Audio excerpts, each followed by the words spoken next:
YouTube automation का हमारा lecture 3 है। पेमेंट प्रोसेस पे हैं हमने यूट्यूब से एड रेवेन्यू से जो पैसे बनाए वो हमने एडसेंस से किस तरह निकालने हमने वो जिक्र कर लिया था। अब हमने स्पॉन्सरशिप से किस तरह पैसा बनाना है ये जिक्र करते हैं। एक मेरी बात याद रखें, सिर्फ जो यूट्यूब के पैसे होंगे ना उससे आप इतना नहीं कमा सकते जितना आप स्पॉन्सरशिप से पैसा बना सकते हैं।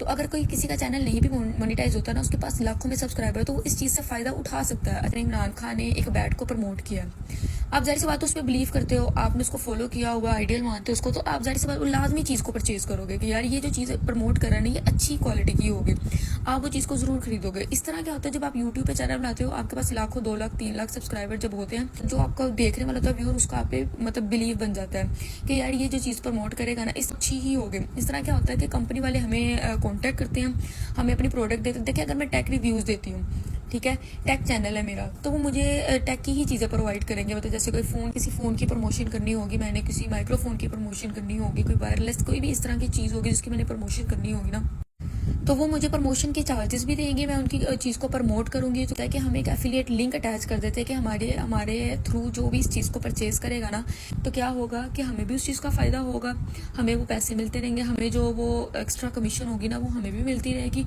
और कस्टमर भी सेटिस्फाइड होगा। इस तरह हमने कैसे बनाया, हमने कंपनी से भी चार्ज कर लिया, प्रमोशन के पैसे चार्ज कर लिए, उसके अलावा हमने एफिलिएट लिंक के जरिए भी पैसे चार्ज कर लिए। तो हमारे पास 2-3 इनकम ऑफ सोर्सेज हो गए, पैसा बनाने के 2-3 इनकम ऑफ सोर्सेज हो गए कि ऐड चलाएंगे, प्रमोट करेंगे उसकी प्रोडक्ट को, उसको प्रमोशन या स्पॉन्सरशिप कहते हैं, उसकी हमें पैसे मिलते हैं। ठीक है, तो जो कंटेंट क्रिएटिंग है उनकी मैक्सिमम अर्निंग जो होती है वो स्पॉन्सरशिप से ही होती है, जो उससे आपका इतना काम नहीं चलेगा, इसलिए आपको प्रमोशन करना ही पड़ेगी।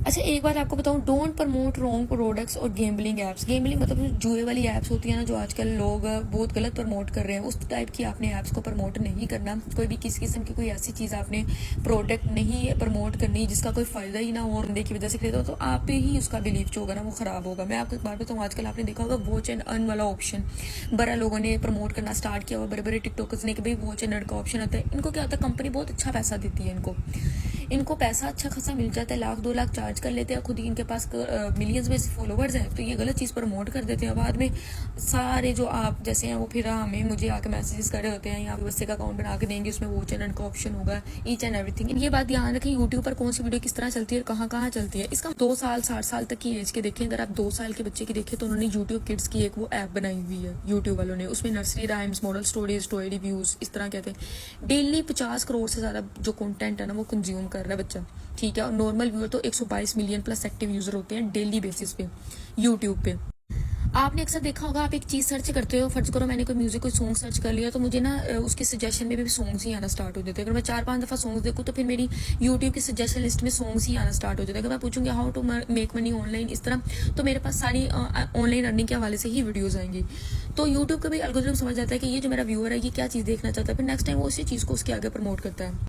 अच्छा, अब आपने ना ये एक ग्राफ को समझने की कोशिश करनी है। ये देखिए, बल्कि मैं कोशिश करती हूँ ये इस तरह, ये देखिए एज ग्रुप, मैंने परसेंटेज ऑफ यूज़र लिखी है, नंबर ऑफ यूज़र्स और पॉपुलर कंटेंट टाइप क्या क्या है। आप यहाँ से देखिए अंडर 13 से जो होंगे ना वो 8% यूज़र हैं जो देख रहे हैं, मतलब इतने यूज़र बनती हैं डेली बेसिस के। वो 8% पे ना फोकस करें, आप इस चीज़ पे करें कि डेली बेस पे कितने लोग देख रहे हैं। उसमें क्या शो होगा, किड्स की shows, learning videos type show होंगी आपको। 13 से 17 पे 9.5% और इतने व्यूज़, मतलब 11,590,000 इस तरह के व्यूज़ आ रहे हैं डेली बेसिस पे। वो क्या देखते होंगे, म्यूजिक, गेमिंग, व्लॉग्स, ट्यूटोरियल। आप खुद भी देखे तो आपको पता होगा 13 से 17 साल का बच्चा यही देख सकता है। हाँ, 18 से 24 के दरमियान और 25 से 34 के दरमियान ऑनलाइन अर्निंग से रिलेटेड देखते हैं। इसमें क्या आता है, म्यूजिक भी सुनते हैं, म्यूजिक के अलावा एंटरटेनमेंट देखते हैं, एजुकेशन से रिलेटेड वीडियोस देखते हैं, वही जिस तरह के भी पैसा किस तरह बनाना है, और लाइफस्टाइल लोगों का देखते हैं कि बड़े खुश होते हैं। ये एक ग्राफ है, इस ग्राफ को आप समझें तो आपको पता चल जाएगा कि कितनी ऑडियंस क्या क्या देखने के लिए यूट्यूब पे बैठी हुई है। और आप ये देखिए 65 प्लस वाले लोग भी काफ़ी हैं देखने के लिए। वो क्या देखते हैं, जाहिर सी बात है न्यूज़, हेल्थ रिलेटेड वीडियोस देखते हैं, इंटरटेनमेंट देख लेते हैं, या फिर उनकी कोई जो हॉबी टाइप की कोई हो ना चीज़ें, वो देख लेते हैं। अच्छा, मैं आपको एक बात बताऊं, यूट्यूब पे ऐसी कुछ वीडियोस होंगी जो तो हमने देखी नहीं होंगी, या जब हम देखते हैं ना तो हमें बड़ी दिखने में अजीब लगती है। आपने आजकल वो देखा होगा वो स्किबिडी टॉयलेट टाइप, मैं वो उसका साउंड नहीं निकाल सकती, स्किबिडी टॉयलेट है, मतलब वो एक टॉयलेट सा बना, उसके अंदर मुंह लगा होता है, उसकी बाइट निकल रहा होता है, इस तरह का एक वो आदमी सा बनाया, उसको वो कैमरे उसका फेस पे लगे होते, कैमरा मैन उसको कहते, पता नहीं क्या क्या चीज़ें, बला बला।